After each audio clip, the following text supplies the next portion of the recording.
નમસ્કાર દર્શક મિત્રો, મિરર ઓફ ધી વર્લ્ડ ન્યૂઝમાં આપ સૌનું હાર્દિક સ્વાગત છે।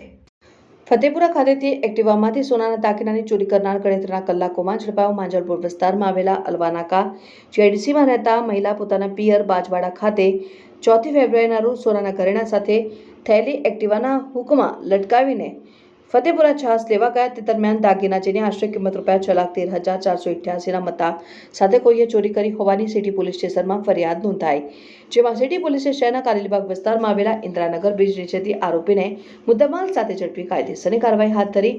શહેરના માંજલપુર વિસ્તારમાં આવેલા અલવાનાકા જીઆઈડીસી સ્થિત ગૌતમનગર સોસાયટીમાં બીનાબેન સચિનભાઈ નાયક પોતાના પરિવાર સાથે રહે છે। તેમના પતિ કન્સ્ટ્રક્શનના વ્યવસાય સાથે સંકળાયેલા છે અને 4 ફેબ્રુઆરીના રોજ બપોરે પતિ સાથે વાસણા નીલાંબર સર્કલ ખાતે આવેલા યુનિયન બેંકમાં મૂકેલા સોનાના દાગીના લઈ સાંજના 6 વાગે બાજવાડા પોતાના પિયર ખાતે ગયા હતા અને પતિના 2 વિડીયોનું માપ મોટું કરવાનું હોય અન્ય કામ કપડાનું હોય તેને એક્ટિવાના આગળના હુકમાં દાગીના થેલીમાં લટકાવી ફતેપુરા મેઇન રોડ પર આવેલા ભવાની કોમ્યુનિકેશન નામના પ્રોવિઝન સ્ટોર પર છાસ લેવા ગયા હતા અને ત્યારબાદ સોનાના દુકાને ગયા, જ્યાં દાગીના ભરેલ થેલી તેની આશરે કિંમત ₹6,13,488 જણાઈ ન હતી। કોઈ ચોરી કરી ગયું હોય સિટી પોલીસ સ્ટેશનમાં ફરિયાદ નોંધાવી હતી। સમગ્ર મામલે સિટી પોલીસની ટીમને પેટ્રોલિંગ દરમિયાન મળેલી બાતમીના આધારે કારેલીબાગ વિસ્તારમાં આવેલ ઇન્દ્રાનગર બ્રિજ નીચેથી રફીક અહેમદ ઉર્ફે લુલવા સમીમ અહેમદ શેખને ઝડપી ચોરીના દાગીના સહિત ₹6,13,488ના મુદ્દામાલ સાથે પકડી પાડી કાયદેસરની કાર્યવાહી હાથ ધરી છે।